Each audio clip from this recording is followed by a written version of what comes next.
Green গার্ডেনে আপনাদের স্বাগত। আপনি যদি আমাদের চ্যানেলে নতুন দর্শক বন্ধু হয়ে থাকেন তবে চ্যানেলটি সাবস্ক্রাইব করে আমাদের পাশে থাকবেন এবং নতুন আপডেট পেতে পাশে থাকা বেল আইকনটি অবশ্যই প্রেস করবেন। আজকে ছাদ বাগানে বাস্কেটে বা টবে একটি গুরুত্বপূর্ণ সমস্যা নিয়ে দর্শক বন্ধুদের আমার অভিজ্ঞতা শেয়ার করব। দেখুন, আমার জামরুল গাছে প্রচুর ফুলও ধরেছে এবং প্রচুর ফুল ঝরেও পড়েছে। দেখুন দর্শক বন্ধু, গাছের অধিকাংশই পাতা হলুদ হয়ে ঝরে যাওয়ার পাশাপাশি গাছটি অনেকটাই ঝিমিয়ে গেছে।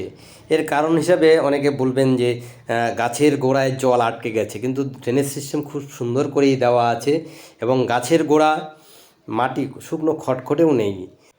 টবের মাটিতে পর্যাপ্ত খাবারও রয়েছে, আবার কীটপতঙ্গ আক্রমণও করেনি, ফাঙ্গাসেরও আক্রমণ ঘটেনি। তবুও গাছের পাতা হলুদ হয়ে যাচ্ছে এবং গাছটা ক্রমেই ঝিমিয়ে যাচ্ছে এবং অনেক ফুল ঝরে গেছে। এর কারণ খুঁজতে গিয়ে আমি একটি প্রধান কারণ পাই যে টবের নিচে যখন আমি তাকালাম দেখলাম প্রচুর পিঁপড়ের মাটি ড্রেনেজ সিস্টেম দিয়ে পড়ে রয়েছে। তো মাটিগুলো দেখুন, ঝুরঝুরে মাটি, এটা পিঁপড়ের মাটি। তার মানে টবের মাটিতে পিঁপড়ে বাসা করে গাছের শিকড়গুলো খেয়ে দিচ্ছে, যার ফলে গাছ তার পর্যাপ্ত খাবার গ্রহণ করতে পারছে না এবং গাছের পাতা হলুদ হয়ে যাচ্ছে এবং ঝিমিয়ে যাচ্ছে।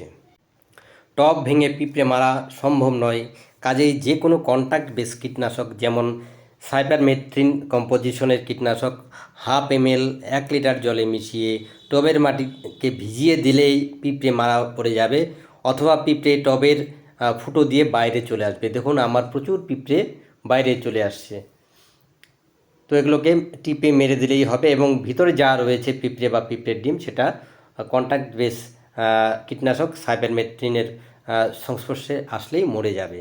দেখুন দর্শক বন্ধু, কীটনাশকের ফলে বড় বড় পিঁপড়ে বেরিয়ে আসছে আর জলগুলো, অর্থাৎ কীটনাশক মেশানো জলগুলো চুয়ে চুয়ে পড়ছে। মোটামুটি কীটনাশক মেশানো জল প্রয়োগ করার আধ ঘন্টা পরে ফ্রেশ জল দেব বেশি করে, যাতে গাছের গোড়ার মাটিগুলো একটু ধুয়ে ড্রেনেজ সিস্টেম দিয়ে বেরিয়ে যায়। তাতে গাছটা সুস্থ এবং সবল থাকবে।